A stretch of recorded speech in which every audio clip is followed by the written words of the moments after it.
Today, I'll show you a simple way to unlock your phone's screen lock or password without losing any data. The best part? It's free and easy, even if you're not a tech expert. Just follow these steps, and you'll be able to unlock any phone hassle-free. Let's get started.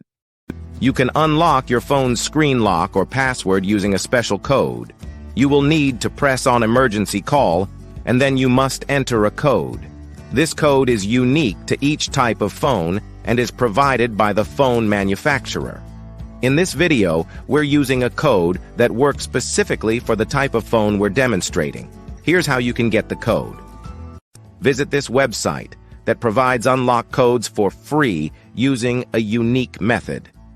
And that's it. Now you can unlock your phone without losing any data. See you in the next video. Bye.